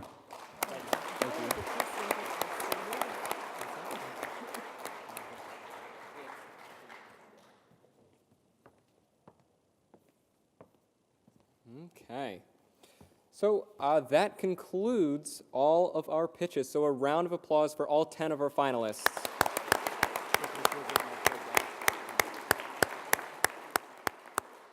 I know I certainly do not envy the judges right now because they have a very tough decision ahead of them. So best of luck to them, as well as best of luck to all of the finalists. I think everyone can agree, amazing pitches, amazing ideas, clearly a great snippet of some of the talents of young people in our community. So at this time, we're going to enter into our second and final intermission to let the judges go deliberate. Again, this is going to be a brief intermission, but once we come back, we're going to have the winner of the 2015 CCPS Biz Challenge. So stay tuned.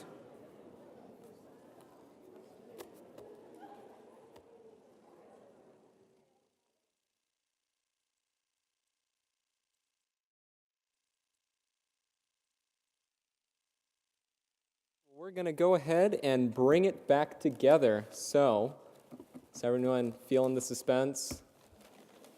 We could stall, we can, no. Okay, so before we do announce the winner, we are going to give the judges just an opportunity to say a few words about the competition and make some brief comments. So we can start with Ms. Taylor. Oh, If you have something to say. I'm cleaning up here. Hold on. Just going through her goodie bags. No, no, go ahead. Let's start this way, if you don't mind. Okay, we'll start with Dr. Ball. Let me be the first to say congratulations to every student who was on the stage, and of course you've been congratulated all night. As the only judge that had participated last year, I think we had an amazing year last year, but the bar was raised considerably this year. And I congratulate the school system for all the effort that they're putting into this. I think there's a tremendous growth in this and potential for huge growth.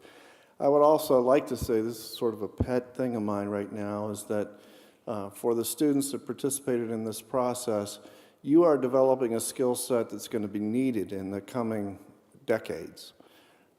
The job markets are very difficult to discern. The economy changes quickly. Those people who have entrepreneurial skills and understanding about creativity and moving their ideas forward are going to be in a far better position long term than those who haven't paid any attention to that. So enough of that. You all did a magnificent job. We had a very difficult time, and every one of you are deserving of tremendous accolade. So thanks.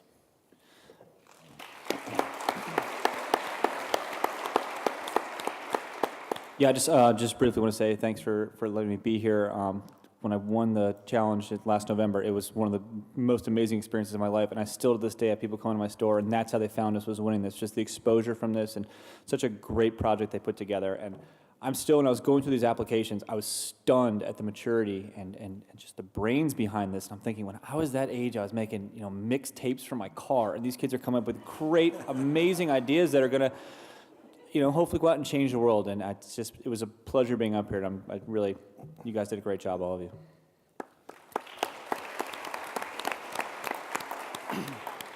I have to say, as a part of this business community and this Carroll County community and a father, I am so moved and impressed by every single one of these students who came up here and who are participating in this whole event.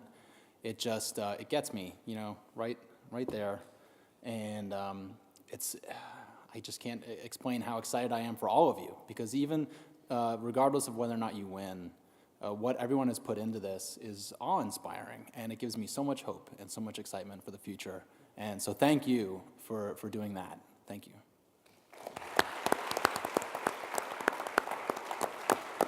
You said it all. What am I going to say? Shouldn't have gone last. Yeah, that's right. No, I was very honored to be asked to be judging this tonight. I have my daughter is in high school, and I have 3 more after. One that's going to soon be in high school, and then 2 youngest. So it is very inspiring, and I wish my kids were here to watch you next year. I'll bring them. It's so much fun to see all of you having an idea and work at making it happen. Because we all have ideas, but that's what makes the difference. It's you are going to make it happen. And like everybody said, it doesn't matter if you win or if you didn't. He won, I didn't. I was at the first Carroll Biz Challenge, and I didn't win. And at the first Carroll Biz Challenge, I said that I will be opening in 3 months, and it took me 1.5 years to open after I said that. And I have been running a successful business. We just celebrated 1 year, so it doesn't matter if you win or if you don't. You will be successful if you believe in what you're doing, if you do your research, and if you work really, really hard, you will do it. You will make it. So, awesome.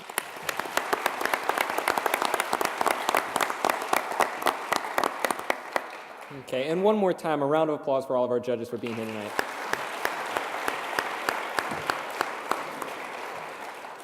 Okay, now the much-awaited moment. We're all very excited, and to have the honors of announcing the winner of the 2015 Carroll County Public Schools Biz Challenge, I'm going to invite President of the Carroll County Chamber of Commerce and host of this event this evening, Mr. Mike McMullen.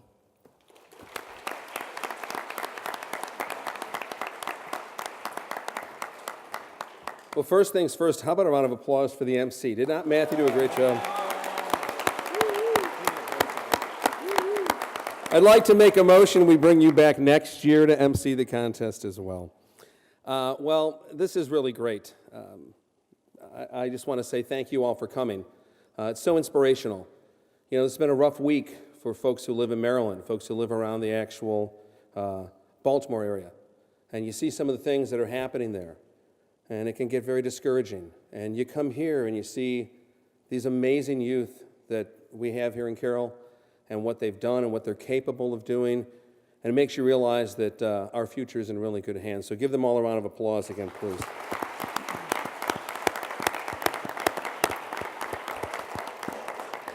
I would not want to be on the panel. That's all I'm going to say. Very difficult. I mean, I'm looking at every single one of these here. I've got the list, and they're all great. I might not use the spa, but my wife would have you over at our house all the time. I know that. They're all amazing, you know, and it would be so hard to pick. But alas, we do have to pick. That's the actual nature of any contest. But you need to keep in mind, all of you who've pitched here, that, I mean, you know, you guys have said it. The fact that you had the courage, the fortitude, the vision to come up with a business idea, put it down, go through the application process, which, according to Matthew here, is very, very, very, very thorough. And then you had the confidence to come up here and pitch. And I've been told that speaking in front of a group is one of the things that most folks are just terrified of. And you were all amazing. Give them all a round of applause for that.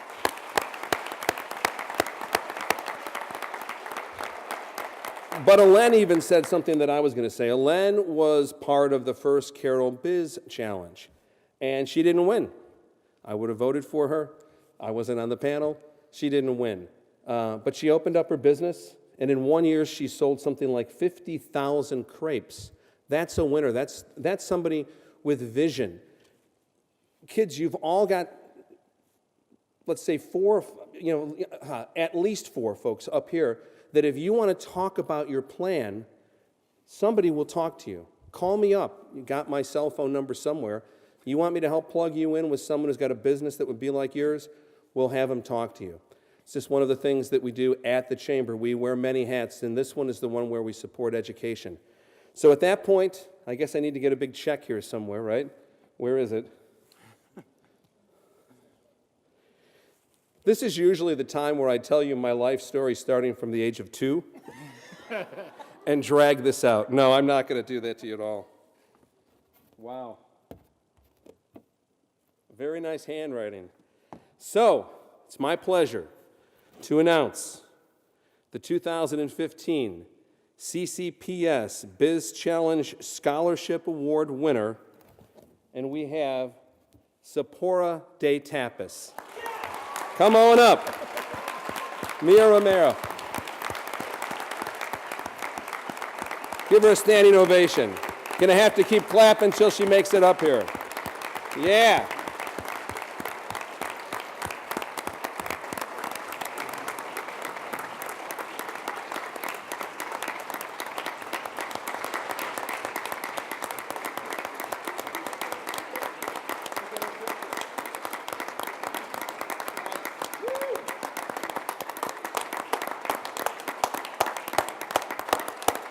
Can we give her a chance to talk?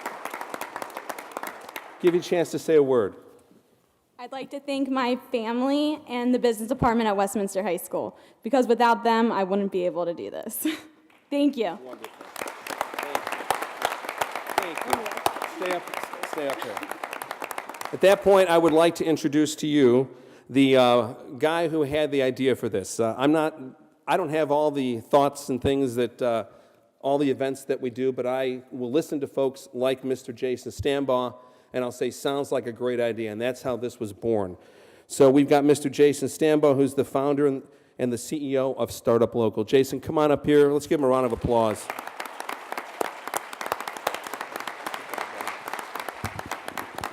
One more round of applause for Mr. Matthew Saxton. He did a fantastic job. I've emceed like a dozen of these events, and it is draining to do this. It's a lot of on time, so you did a fantastic job.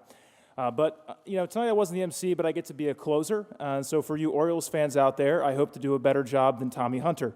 And these, we only have a couple O's fans. We must be doing really bad this season. But anyway, folks, I just want to extend my thanks to each and every one of you out there in the crowd tonight. We have more folks here than last year, and I keep looking at this room, and I know that one day this room will be filled up with 500, 600, 700 people here to see the spectacle of students who are presenting their businesses. But one thing I need to do tonight, there are a couple thank yous that need to be given. And the first is to Miss Marjorie Lonis. I'm not going to embarrass her. She's not one for fame and spotlight.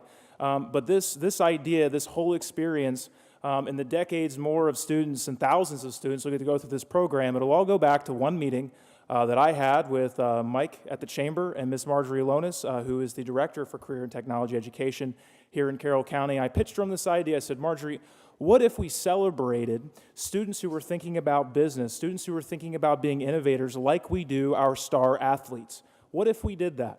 And we started talking about a vision for a program that had each high school having their own competition experience, engaging their own students, engaging their own business communities, that rolled up to a county-wide experience.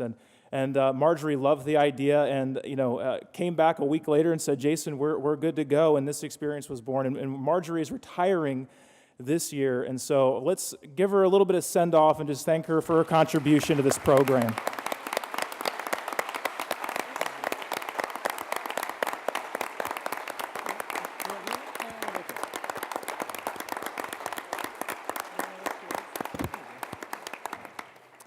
And the next group of folks is a group of folks that hasn't been thanked yet, but this competition only works because of teachers who volunteer their time in the classroom. They have lots of other things to do. They have lots of other things to even get paid a little bit extra to do, but this is something they volunteer to do. Teachers at every high school in the county, they're the ones promoting this event at the building level. They're working with local business leaders and folks in the community to get them into the classroom to help students through this process. And then they assemble teams in classes to help coach students for the month leading up to this event to get them ready. And more than that, and this is something that when we started this, I was hoping would happen, and gosh darn it, it happened this year, is that this really has become a hyper-local organic experience. This year we had two high schools, North Carroll High School and Westminster High School, who raised additional scholarship funds to give out to first, second, and thirds at the students at their individual schools. And I heard North Carroll even had its own live event where they invited the community to come out and participate in an event just like this, but for folks out there in North Carroll. This warms my heart, and I think this is how this kind of movement spreads, of encouraging students to be the future entrepreneurs and business leaders, which is what this is all about. And so for the teachers out there in the crowd who help with this, please stand now and let's recognize these folks for their contribution.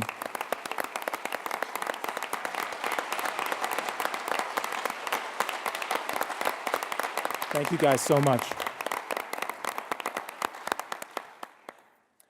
And finally, for those of you out there in the crowd, we really do want to keep growing this, because I truly believe that on this stage tonight, we saw the next generation of innovators, risk takers, and entrepreneurs who are going to one day be here in Carroll County transforming organizations, building beloved local businesses, and maybe even one day launching a startup that has the privilege of ringing the opening bell on Wall Street. And through this experience, I hope as parents, as teachers, and as business leaders in the community, you'll help spread the word, because I truly believe, and I've seen, I'm now running these all over the country at this point. I'll make it sound too impressive, 3 states. But I've seen time and time again that this experience, this process, really does help students find a passion, like find and identify their passion, and find the connections with their passion to the work that they're doing in the classroom, and then taking that to the next level and seeing that, man, I'm passionate about this. How can I maximize my time here at this school at this time and take advantage of resources, and looking to their future? What do I actually want to be when I grow up? And I apologize if that's an entrepreneur. It's a fun and awful road. But having said that, we're excited about this program. And you all out there in the crowd, just thank you for being here tonight. Thank you for supporting these students. And I hope you all have a great evening and a safe drive home. So thank you guys very much.